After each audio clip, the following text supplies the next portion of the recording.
नमस्कार। घटना चक्र बुक वीडियो के इस शैक्षणिक मंच पर आपका स्वागत है। हमारा उद्देश्य है ज्ञान को सरल, स्पष्ट और सुलभ रूप में आप तक पहुंचाना।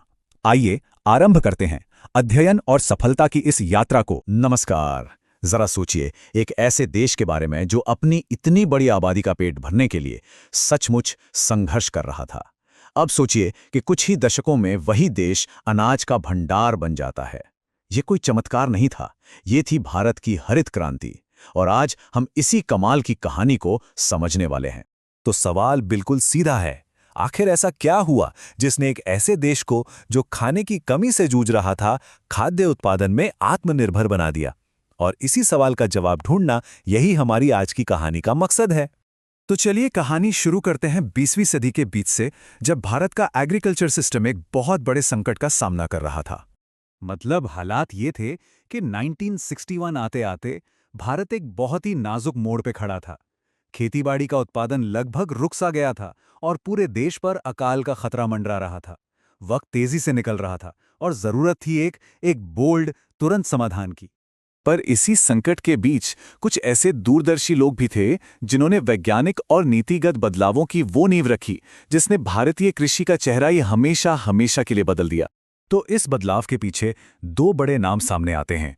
एक तरफ थे अमेरिकी वैज्ञानिक नॉर्मन बोरलॉग, जिन्होंने वो चमत्कारी बीज तैयार किए, और दूसरी तरफ एमएस स्वामीनाथन, वो भारतीय दूरदर्शी व्यक्ति जिन्होंने इन बीजों को लैब से निकालकर भारत के खेतों तक पहुंचाने का बीड़ा उठाया।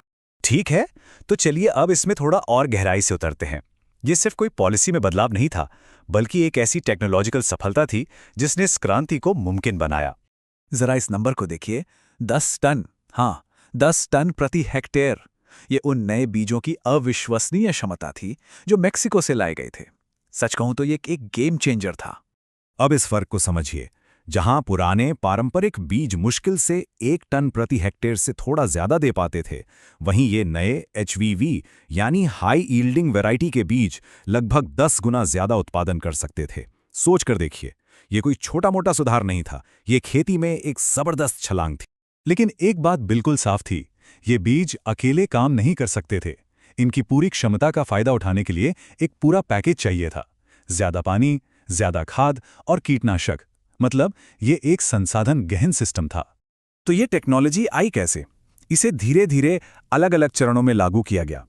1960 में एक पायलट प्रोग्राम से शुरुआत हुई और देखते ही देखते 1966 तक ये एक राष्ट्रीय रणनीति बन चुकी थी।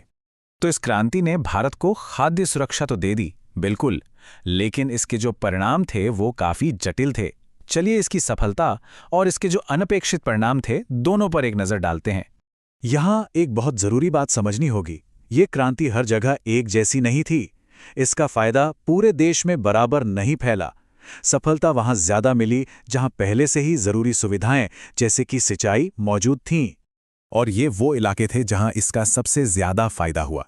पंजाब, हरियाणा और पश्चिमी उत्तर प्रदेश। देश का ज्यादातर अतिरिक्त अनाज वो यहीं से आने लगा।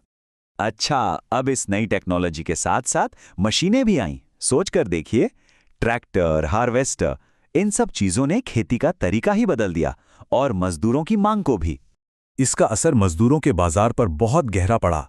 एक तरफ तो मशीनों ने कुछ स्थानीय मजदूरों की जगह ले ली, लेकिन दूसरी तरफ जब फसल काटने का व्यस्त मौसम आता था तो बाहर से आने वाले मजदूरों की मांग अचानक से बढ़ जाती थी। तो आखिर में इस क्रांति की विरासत क्या है? सच तो यह है कि यह प्रगति और असमानता दोनों की कहानी है। इस क्रांति का सबसे बड़ा विरोधाभास इसी एक विचार में छुपा है। देखिए, ये टेक्नोलॉजी सैद्धांतिक रूप से स्केल न्यूट्रल थी, मतलब ये छोटे खेत पर भी काम कर सकती थी और बड़े खेत पर भी। लेकिन असल में ये रिसोर्स न्यूट्रल नहीं थी। इसे अपनाने के लिए पानी, खाद, पैसा, ये सब संसाधन चाहिए थे, और ये सब चीजें अक्सर बड़े किसानों के पास ही होती थी। अब इस असमानता को कम करने के लिए सरकार ने एक बहुत महत्वपूर्ण भूमिका निभाई। उन्होंने किसानों को खाद, बीज, डीजल, ऐसी जरूरी चीजों पर सब्सिडी दी और ऐसी मूल्य नीतियां बनाईं जिससे किसान अपनी फसल बाजार में बेचने के लिए प्रोत्साहित हों। आखिरकार अगर इसका मुख्य लक्ष्य देखा जाए तो वो बिल्कुल साफ था। जैसा कि यहां लिखा है, हरित क्रांति भारत को कृषि उत्पादन और उत्पादकता में तेजी से वृद्धि करके खाद्यान्न में आत्मनिर्भर बनाने के लिए कार्यक्रमों का एक समूह थी। और इस लक्ष्य को इसने कमाल के ढंग से पूरा किया। लेकिन ये हमें एक बहुत बड़े सवाल के साथ छोड़ जाता है। हरित क्रांति एक जबरदस्त सफलता थी, इसमें कोई शक नहीं, पर किस कीमत पर? हाँ, इसने भूख का संकट तो हल कर दिया, लेकिन क्या इसकी कीमत बढ़ती हुई असमानता, जमीन के नीचे पानी का कम होता स्तर और मिट्टी की खराब होती सेहत थी? भारत ने अपना पेट तो भर लिया, लेकिन किस कीमत पर?